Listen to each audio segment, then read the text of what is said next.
ti ari sofu wandu badahe vulang ulti pakati ambilang rofani ataku raja bitiano amekono ko raja bileno kena inu ramanda luzayafu fitava kujabe fanamia konawe nade alingi maiski ano dia vulangana netana kafe kwamna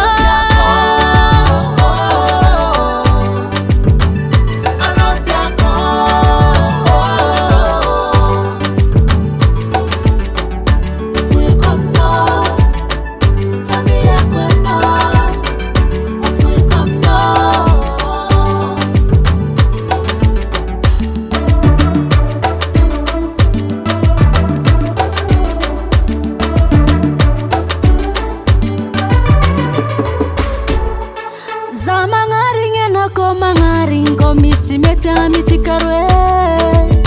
bifameno kararano sivaringe milamingi sengi maswando mibianga zako fakilano